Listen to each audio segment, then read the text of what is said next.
ਭਗਤ ਰਾਮਾਨੰਦ ਜੀ ਜਿਨ੍ਹਾਂ ਦਾ ਗੁਰਬਾਣੀ ਦੇ ਵਿੱਚ ਗੁਰੂ ਗ੍ਰੰਥ ਸਾਹਿਬ ਦੇ ਵਿੱਚ ਕੇਵਲ ਇੱਕ ਹੀ ਸ਼ਬਦ ਹੈ ਭਗਤ ਰਾਮਾਨੰਦ ਜੀ ਦਾ। ਜਿਨ੍ਹਾਂ ਦੇ ਗੁਰੂ ਪਰਮਾਨੰਦ ਜੀ ਸੀ। ਕਾਂਸ਼ੀ ਦੇ ਵਿੱਚ ਰਹਿਣੇ ਵਾਲੇ ਰਾਮਾਨੰਦ ਜੀ ਸਰਗੁਣ ਦੀ ਪੂਜਾ ਕਰਦੇ ਸਨ। ਉਸ ਸਮੇਂ ਸਰਗੁਣ ਦੀ ਪੂਜਾ ਕਰਦੇ ਕਰਦੇ ਇੱਕ ਦਿਨ ਗੁਰੂ ਦੀ ਪੂਰਨ ਕਿਰਪਾ ਹੋਈ ਤਾਂ ਨਿਰਗੁਣ ਵਿੱਚ ਬਦਲੀ ਹੋ ਗਏ, ਨਿਰਗੁਣ ਦੇ ਉਪਾਸ਼ਕ ਹੋ ਗਏ। ਸਰਗੁਣ ਦਾ ਸਰੂਪ ਹੁੰਦਾ, ਨਿਰਗੁਣ ਦਾ ਸਰੂਪ ਨਹੀਂ ਹੁੰਦਾ। ਨਿਰਗੁਣ ਨਿਰੰਕਾਰ ਹੈ, ਨਿਰਗੁਣ ਅਕਾਲ ਪੁਰਖ ਹੈ, ਨਿਰਗੁਣ ਉਹ ਸਤ ਸਰੂਪ ਹੈ ਜਿਹਦਾ ਹਰ ਜਗ੍ਹਾ ਵਾਸਾ ਹੈ, ਜਿਸ ਤੋਂ ਜਗ੍ਹਾ ਕੋਈ ਖਾਲੀ ਹੈ ਨਹੀਂ। ਉਸ ਨਿਰਗੁਣ ਦੇ ਉਪਾਸ਼ਕ ਹੋ ਗਏ ਰਾਮਾਨੰਦ ਜੀ, ਸਰਗੁਣ ਤੋਂ ਨਿਰਗੁਣ ਵਿੱਚ ਬਦਲੀ ਹੋ ਗਏ।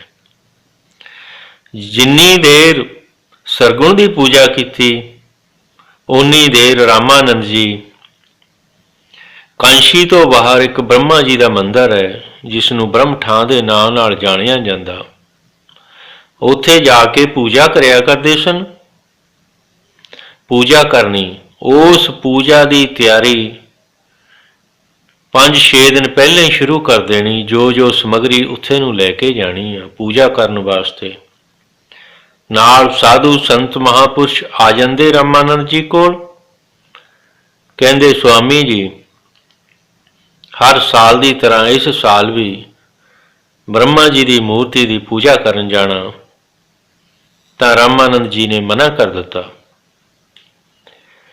ਕਹਿੰਦੇ ਹੁਣ ਉਸ ਬ੍ਰਹਮਾ ਦੀ ਮੂਰਤੀ ਦੀ ਪੂਜਾ ਮੈਂ ਨਹੀਂ ਕਰਾਂਗਾ। ਤਾਂ ਉਹ ਸਾਧੂ ਜਿਹੜੇ ਨਾਲ ਜਾਇਆ ਕਰਦੇ ਸੀ, ਪ੍ਰੇਮੀ ਸੀ ਇਹਨਾਂ ਦੇ, ਕਹਿੰਦੇ ਸੁਆਮੀ ਜੀ ਹਰ ਸਾਲ ਤਾਂ ਤੁਸੀਂ ਪੂਜਾ ਕਰਨ ਜਾਂਦੇ ਆ ਬ੍ਰਹਮਾ ਜੀ ਦੀ, ਇਸ ਸਾਲ ਕਿਉਂ ਨਹੀਂ ਜਾਣਾ? ਕਿਉਂਕਿ ਉਹਨਾਂ ਨੂੰ ਇਸ ਗੱਲ ਦਾ ਪਤਾ ਨਹੀਂ ਸੀ ਕਿ ਰਾਮਾਨੰਦ ਜੀ ਹੁਣ ਨਿਰਗੁਣ ਦੇ ਉਪਾਸ਼ਕ ਹੋ ਗਏ ਨੇ। ਜਿਸ ਵਕਤ ਰਾਮਾਨੰਦ ਜੀ ਨੇ ਉਹਨਾਂ ਨੂੰ ਮਨਾ ਕੀਤਾ ਤਾਂ ਉਹ ਮਨਾ ਕਰਨ ਦਾ ਕਾਰਨ ਪੁੱਛਦੇ ਆ। ਉਹ ਪ੍ਰੇਮੀ, ਉਹ ਭਗਵਾਨ ਦੇ ਪਿਆਰੇ। ਤਾਂ ਰਾਮਾਨੰਦ ਜੀ ਬੈਰਾਗ ਵਿੱਚ ਆ ਗਏ। ਬੈਰਾਗ ਵਿੱਚ ਆ ਕੇ ਬਸੰਤ ਰਾਗ ਵਿੱਚ ਸ਼ਬਦ ਉਚਾਰਨ ਕੀਤਾ। ਕੀ ਕਹਿ ਰਹੇ ਨੇ ਭਗਤ ਜੀ? ਕਤ ਜਾਈਏ ਰੇ ਘਰ ਲਾਗੋ ਰੰਗ। ਹੁਣ ਮੈਂ ਕਿਉਂ ਜਾਵਾਂ ਉਸ ਬ੍ਰਹਮਾ ਦੀ ਮੂਰਤੀ ਦੀ ਪੂਜਾ ਕਰਨ ਵਾਸਤੇ? ਕਿਉਂ ਜਾਵਾਂ? ਮੈਂ ਨਹੀਂ ਜਾਣਾ, ਕਿਉਂਕਿ ਮੈਨੂੰ ਮੇਰੇ ਗੁਰੂ ਨੇ, ਮੇਰੇ ਗੁਰੂ ਪਰਮਾਨੰਦ ਨੇ ਮੇਰੇ ਸਿਰ ਤੇ ਮਿਹਰ ਭਰਿਆ ਹੱਥ ਰੱਖ ਕੇ ਮਿਹਰ ਦੀ ਦ੍ਰਿਸ਼ਟੀ ਦੇ ਨਾਲ ਮੈਨੂੰ ਬ੍ਰਹਮ ਦਾ ਗਿਆਨ ਦੇ ਦਿੱਤਾ। ਸਰਗੁਣ ਦੀ ਪੂਜਾ ਤੋਂ ਹਟਾ ਕੇ ਮੈਨੂੰ ਨਿਰਗੁਣ ਦੀ ਪੂਜਾ ਤੇ ਲਾ ਦਿੱਤਾ। ਮੈਂ ਹੁਣ ਮੂਰਤੀ ਦੀ ਪੂਜਾ ਨਹੀਂ ਕਰਨੀ। ਮੈਂ ਨਿਰੰਕਾਰ ਦਾ ਉਪਾਸ਼ਕ ਹੋ ਗਿਆ, ਅਕਾਲ ਪੁਰਖ ਦਾ ਆਰਾਧਨ ਕਰਾਂਗਾ, ਮੈਂ ਉਹਦੀ ਪੂਜਾ ਕਰਾਂਗਾ। ਮੈਂ ਹੁਣ ਕਿਸੇ ਸਰੂਪ ਦਾ ਧਿਆਨ ਨਹੀਂ ਕਰਾਂਗਾ, ਨਾ ਕਿਸੇ ਸਰੂਪ ਦੀ ਪੂਜਾ ਕਰਾਂਗਾ। ਕਤ ਜਾਈਏ ਰੇ ਘਰ ਲਾਗੋ ਰੰਗ। ਮੈਂ ਕਿਉਂ ਜਾਵਾਂ ਹੁਣ? ਮੈਨੂੰ ਤਾਂ ਮੇਰੇ ਸਰੀਰ ਰੂਪੀ ਘਰ ਵਿੱਚ ਮੇਰੇ ਗੁਰੂ ਨੇ ਰੰਗ ਲਾ ਦਿੱਤਾ। ਮੈਂ ਤਾਂ ਸੱਚੀ ਦੇ ਬ੍ਰਹਮ ਦੇ ਦਰਸ਼ਨ ਕਰ ਲਏ ਆ। ਮੈਂ ਹੁਣ ਪੱਥਰ ਦੀ ਮੂਰਤ ਨਿਰਜੀਵ ਬ੍ਰਹਮਾ ਦੇ ਦਰਸ਼ਨ ਕਰਕੇ ਉਹਦੀ ਪੂਜਾ ਕਰਨ ਵਾਸਤੇ ਕਿਉਂ ਜਾਵਾਂ? ਤਾਂ ਉਹ ਪ੍ਰੇਮੀ ਭਗਵਾਨ ਦੇ ਪਿਆਰੇ ਜਿਹੜੇ ਹਰ ਸਾਲ ਨਾਲ ਜਾਂਦੇ ਸੀ ਰਾਮਾਨੰਦ ਜੀ ਨੂੰ ਪੁੱਛਦੇ ਆ ਕਿ ਹਰ ਸਾਲ ਤਾਂ ਤੁਸੀਂ ਜਾਂਦੇ ਹੋ, ਇਸ ਸਾਲ ਕਿਉਂ ਨਹੀਂ ਗਏ? ਕਿਉਂ ਨਹੀਂ ਜਾਣਾ? ਤੁਸੀਂ ਕਿਉਂ ਮਨਾ ਕਰ ਰਹੇ ਆ? ਤਾਂ ਉੱਤਰ ਦਿੰਦੇ ਨੇ ਮੇਰਾ ਚਿੱਤ ਨਾ ਚੱਲੇ। ਹੁਣ ਚਿੱਤ ਔਰ ਮਨ ਦੋ ਇੱਕ ਤੁਕ ਦੇ ਵਿੱਚ ਦੋ ਸ਼ਬਦ ਆਏ ਆ, ਦੋਨਾਂ ਦਾ ਅਰਥ ਅਲੱਗ-ਅਲੱਗ ਹੈ। ਭਗਤ ਜੀ ਨੇ ਦੋਨਾਂ ਦਾ ਪ੍ਰਯੋਗ ਕੀਤਾ ਹੈ। ਮੇਰਾ ਚਿੱਤ ਨਾ ਚੱਲੇ, ਮਨ ਭਇਓ ਪੰਗ। ਮੇਰਾ ਜਾਣੇ ਨੂੰ ਮਨ ਹੀ ਨਹੀਂ ਕਰਦਾ। ਜੇ ਮਨ ਨੂੰ ਅਸੀਂ ਸਰੀਰ ਦਾ ਰੂਪ ਦਈਏ, ਕਾਲਪਨਿਕ ਸਰੂਪ ਦੇ ਦਈਏ ਮਨ ਨੂੰ ਸਰੀਰ ਦਾ, ਸਰੀਰ ਦੇ ਲੱਤਾਂ ਵੀ ਹੁੰਦੀਆਂ, ਬਾਹਾਂ ਵੀ ਹੁੰਦੀਆਂ, सिर भी आ, पेट भी आ, पिठ भी आ, सारे अंग शरीर दे कायम है, मगर जिमें शरीर वाला लत्तां नाल तुर के हर जगह भरमदा आ, फिरदा आ, तुरदा अपने कारज करदा, इसे तरह मन नूं भी जदों ये स्वरूप दे दिता तां मन दीआं भी लत्तां ने। ਉਹ ਮਨ ਦੀਆਂ ਲੱਤਾਂ ਮੇਰੇ ਗੁਰੂ ਨੇ ਤੋੜ ਦਿੱਤੀਆਂ। ਉਹ ਮਨ ਹੁਣ ਮੇਰੇ ਭੱਜਣ ਤੋਂ ਰਹਿ ਗਿਆ, ਭੱਜਦਾ ਨਹੀਂ ਹੈ, ਹੁਣ ਦੌੜਦਾ ਨਹੀਂ ਹੈ, ਮੈਨੂੰ ਭਟਕਾਉਂਦਾ ਨਹੀਂ ਹੈ, ਮੈਨੂੰ ਭਰਮ ਵਿੱਚ ਨਹੀਂ ਪਾਉਂਦਾ, ਕਿਉਂਕਿ ਉਸ ਮਨ ਦੀਆਂ ਦੌੜਨੇ ਵਾਲੀਆਂ ਲੱਤਾਂ ਮੇਰੇ ਗੁਰੂ ਨੇ ਤੋੜ ਦਿੱਤੀਆਂ। ਮੇਰਾ ਮਨ ਹੁਣ ਅਧੀਨ ਹੋ ਗਿਆ, ਤੰਗ ਨਹੀਂ ਕਰਦਾ, ਜਿਵੇਂ ਮੈਂ ਕਹਿੰਦਾ ਆ ਉਵੇਂ ਕਰਦਾ। ਚਿੱਤ ਨਾ ਚੱਲੇ ਮਨ ਭਇਓ ਪੰਗ, ਚਿੱਤ ਔਰ ਮਨ ਦੋ ਸ਼ਬਦ ਦਾ ਪ੍ਰਯੋਗ ਕੀਤਾ। ਜਿਵੇਂ ਗੁਰੂ ਤੇਗ ਬਹਾਦਰ ਜੀ ਨੇ ਭੋਗ ਦੇ ਸ਼ਲੋਕ ਜਿਸ ਵੇਲੇ ਅਸੀਂ ਗੁਰਮੁਖੋਂ ਪੜ੍ਹੀਏ ਜਾਂ ਸੁਣੀਏ, ਉਹਨਾਂ ਦੇ ਵਿੱਚ ਆਉਂਦਾ, ਸੁਆਮੀ ਕੋ ਗ੍ਰਹਿ ਜਿਉ ਸਦਾ, ਸੁਆਣ ਤਜਤ ਨਹੀਂ ਨਿਤ, ਨਾਨਕ ਇਹ ਬਿਦ ਹਰ ਭਜੋ, ਇੱਕ ਮਨ ਹੋਏ ਇੱਕ ਚਿੱਤ। ਗੁਰੂ ਤੇਗ ਬਹਾਦਰ ਸਾਹਿਬ ਜੀ ਨੇ ਵੀ ਇਸ ਜਗ੍ਹਾ ਮਨ ਔਰ ਚਿੱਤ ਦੋਨਾਂ ਸ਼ਬਦਾਂ ਦਾ ਪ੍ਰਯੋਗ ਕੀਤਾ। ਦੋਨਾਂ ਦੇ ਅਰਥ ਅਲੱਗ-ਅਲੱਗ ਨੇ, ਲੇਕਿਨ ਇਹਨਾਂ ਅਰਥਾਂ ਦੀ ਸੋਝੀ ਉਦੋਂ ਆਉਂਦੀ ਹੈ ਜਦੋਂ ਅਸੀਂ ਕਿਸੇ ਮਹਾਨ ਵਿਦਵਾਨ ਦੀ ਸੰਗਤ ਕਰੀਏ ਤੇ ਉਹਦੇ ਕੋਲੋਂ ਸੰਥਿਆ ਲਈਏ ਗੁਰੂ ਗ੍ਰੰਥ ਸਾਹਿਬ ਜੀ ਦੀ। ਕਤ ਜਾਈਏ ਰੇ ਕਰ ਲਾਗੋ ਰੰਗ, ਮੇਰਾ ਚਿੱਤ ਨਾ ਚੱਲੇ, ਮੇਰਾ ਚਿੱਤ ਨਾ ਚੱਲੇ ਮਨ ਭਇਓ ਪੰਗ, ਮਨ ਮੇਰਾ ਪਿੰਗਲਾ ਹੋ ਗਿਆ। ਮੇਰਾ ਹੁਣ ਚਿੰਤਨ, ਚਿੱਤ ਦਾ ਅਰਥ ਹੈ ਚਿੰਤਨ, ਮੇਰਾ ਹੁਣ ਚਿੰਤਨ ਹੋਰ ਕਿਸੇ ਦਾ ਹੁੰਦਾ ਹੀ ਨਹੀਂ, ਜੇ ਹੁੰਦਾ ਤਾਂ ਨਿਰੰਕਾਰ ਦਾ ਹੁੰਦਾ। ਮੇਰਾ ਮਨ ਉਹਦੇ ਨਾਲ ਜੁੜ ਗਿਆ, ਮਨ ਦੀਆਂ ਲੱਤਾਂ ਟੁੱਟ ਗਈਆਂ, ਮਨ ਇਕਾਗਰ ਹੋ ਗਿਆ, ਮਨ ਇੱਕ ਜਗ੍ਹਾ ਸਥਿਤ ਹੋ ਗਿਆ। ਉਹ ਚਿੰਤਨ ਕਰਦਾ ਤਾਂ ਕੇਵਲ ਨਿਰੰਕਾਰ ਦਾ ਕਰਦਾ, ਅਕਾਲ ਪੁਰਖ ਦਾ ਕਰਦਾ, ਬਾਕੀ ਸਭ ਦੇਵੀ ਦੇਵਤਿਆਂ ਦੇ ਚਿੰਤਨ ਕਰਨੇ ਉਹਨੇ ਛੱਡ ਦਿੱਤੇ, ਤਿਆਗ ਦਿੱਤੇ। ਮੈਂ ਵੀ ਹੁਣ ਬ੍ਰਹਮਾ ਦਾ ਚਿੰਤਨ ਨਹੀਂ ਕਰਨਾ, ਨਾ ਉਹਦੇ ਦਰਸ਼ਨ ਕਰਨ ਜਾਣਾ, ਨਾ ਉਹਦੀ ਪੂਜਾ ਕਰਨੀ ਹੈ। ਮੇਰਾ ਚਿੱਤ ਨਾ ਚੱਲੇ ਮਨ ਭਇਓ ਪੰਗ, ਕਹਿੰਦੇ ਬਾਬਾ ਜੀ, ਸਵਾਮੀ ਜੀ, ਰਾਮਾਨੰਦ ਜੀ, ਪਿੱਛੇ ਤੁਸੀਂ ਜਾਂਦੇ ਸੀ, ਹਰ ਸਾਲ ਜਾਂਦੇ ਸੀ। ਕਹਿੰਦੇ ਹਾਂ ਬਿਲਕੁਲ ਜਾਂਦਾ ਸੀ ਮੈਂ। ਏਕ ਦਿਵਸ ਮਨ ਭਈ ਉਮੰਗ, ਮਨ ਦੇ ਵਿੱਚ ਜਦੋਂ ਮੈਨੂੰ ਬ੍ਰਹਮ ਦਾ ਗਿਆਨ ਨਹੀਂ ਸੀ ਹੋਇਆ, ਜਦੋਂ ਮੈਂ ਸਰਗੁਣ ਦਾ ਉਪਾਸ਼ਕ ਸੀ, ਨਿਰਗੁਣ ਦੀ ਮੈਂ ਪੂਜਾ ਨਹੀਂ ਸੀ ਕਰਦਾ, ਉਸ ਵਕਤ ਮੇਰੇ ਮਨ ਦੇ ਅੰਦਰ ਇੱਕ ਦਿਨ ਖਿਆਲ ਆਇਆ, ਏਕ ਦਿਵਸ ਮਨ ਭਈ ਉਮੰਗ, ਕਿ ਮੈਂ ਬ੍ਰਹਮਾ ਜੀ ਦੀ ਮੂਰਤੀ ਦੀ ਪੂਜਾ ਕਰਨ ਜਾਣਾ ਆ। ਉਹਦੇ ਵਾਸਤੇ ਮੈਂ ਤਿਆਰੀ ਸ਼ੁਰੂ ਕਰ ਦਿੱਤੀ। ਤਿਆਰੀ ਕੀ ਕੀਤੀ? ਘਸ ਚੰਦਨ ਚੋਆ ਬਹੁ ਸੁਗੰਧ, ਚੰਦਨ ਲਿਆ, ਚੰਦਨ ਦੀ ਲੱਕੜੀ ਨੂੰ ਪੱਥਰ ਤੇ ਰਗੜਨਾ ਸ਼ੁਰੂ ਕਰ ਦਿੱਤਾ। ਪੱਥਰ ਤੇ ਰਗੜ ਰਗੜ ਕੇ ਉਹਨੂੰ ਬਿਲਕੁਲ ਬਰੀਕ ਕਰ ਲਿਆ। ਬਰੀਕ ਕਾਹਦੇ ਵਾਸਤੇ ਕੀਤਾ? ਕਿ ਇਹ ਜਿਹੜਾ ਚੰਦਨ ਮੈਂ ਰਗੜਿਆ ਆ, ਇਸ ਚੰਦਨ ਨੂੰ ਰਗੜੇ ਹੋਏ ਨੂੰ ਬ੍ਰਹਮਾ ਜੀ ਦੀ ਮੂਰਤੀ ਦੀ ਪੂਜਾ ਕਰਕੇ, ਉਹਨੂੰ ਇਸ਼ਨਾਨ ਵਗੈਰਾ ਕਰਾ ਕੇ, ਇਸ ਚੰਦਨ ਦਾ ਮੈਂ ਉਹਨਾਂ ਦੇ ਮੂਰਤੀ ਦੇ ਜਿਹੜੇ ਮੱਥਾ ਬਣਿਆ ਆ ਉਹਦੇ ਉੱਤੇ ਤਿਲਕ ਲਗਾਉਣਾ ਆ। ਏਕ ਦਿਵਸ ਮਨ ਭਈ ਉਮੰਗ, ਕਸ ਚੰਦਨ ਚੋਆ ਬਹੁ ਸੁਗੰਧ।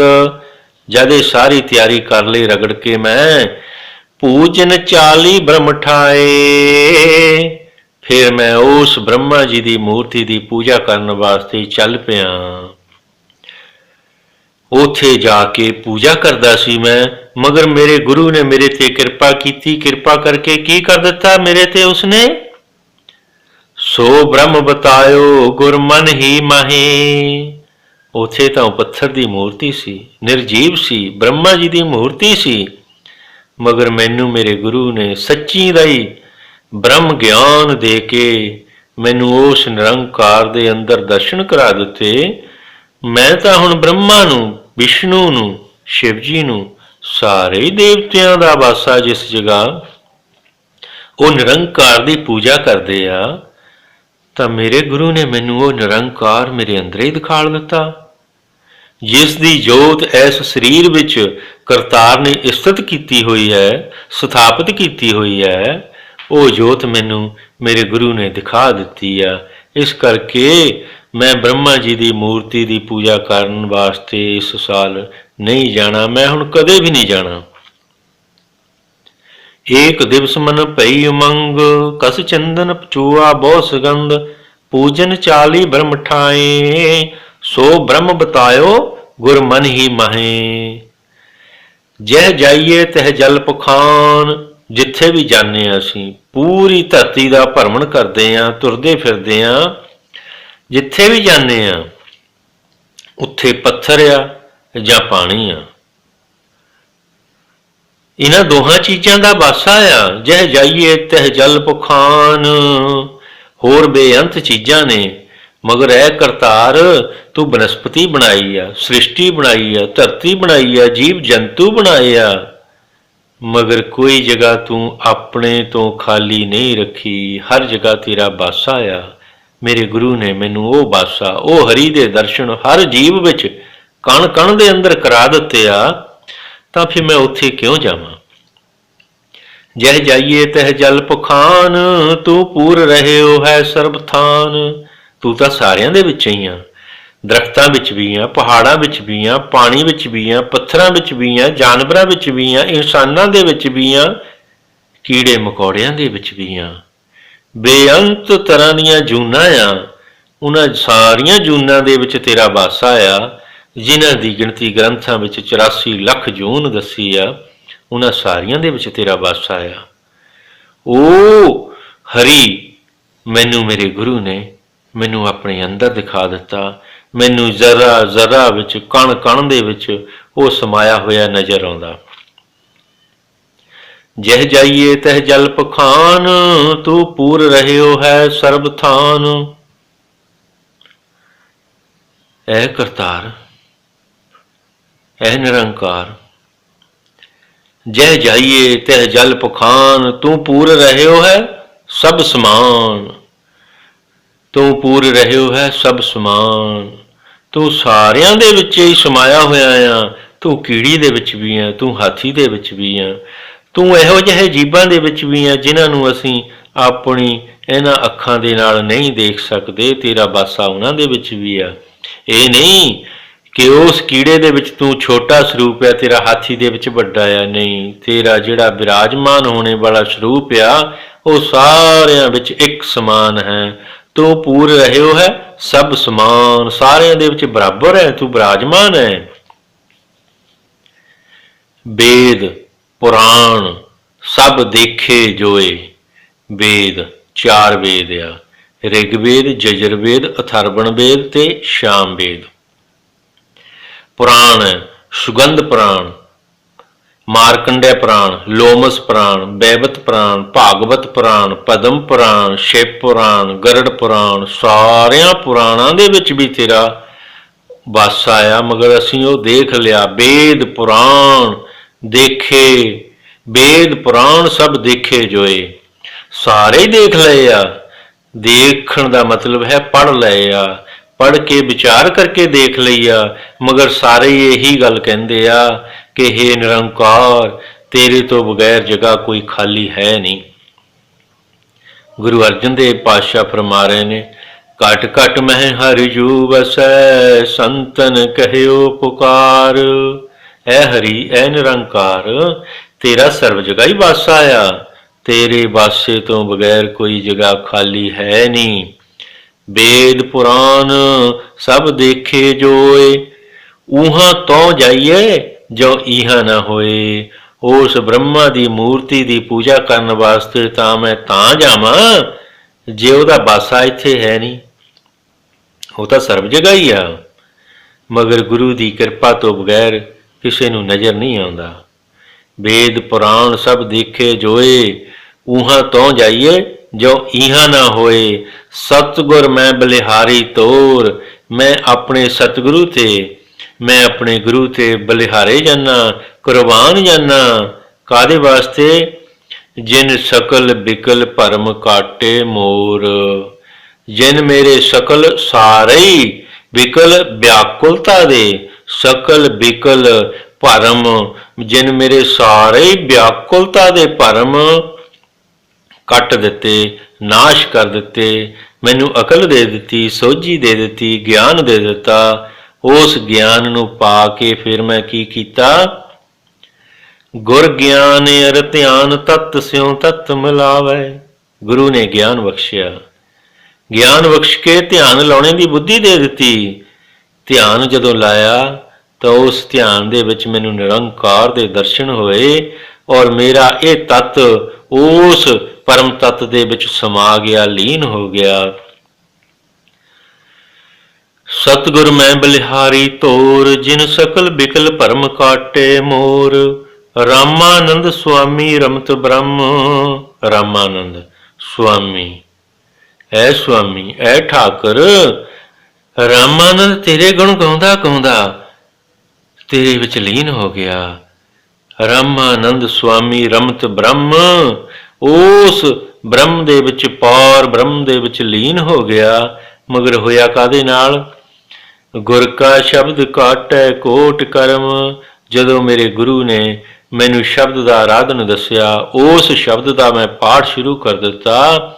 ਉਸ ਪਾਠ ਕਰਨ ਦੇ ਨਾਲ ਮੇਰੇ ਕਰੋੜਾਂ ਜਨਮਾਂ ਦੇ ਪਾਪਾਂ ਨੂੰ ਸੁਆਹ ਕਰਕੇ ਉਹਨੇ ਮੈਨੂੰ ਆਪਣੇ ਨਾਲ ਮਿਲਾ ਲਿਆ, ਮੇਰੇ ਤੇ ਬੜੀ ਕਿਰਪਾ ਕੀਤੀ, ਜਿਹਦੇ ਵਾਸਤੇ ਗੁਰੂ ਗੋਬਿੰਦ ਸਿੰਘ ਜੀ ਫਰਮਾ ਰਹੇ ਨੇ, ਕਿਰਪਾ ਕਟਿਆਖ ਅਬਲੋਗਨ ਕੀਨੋ।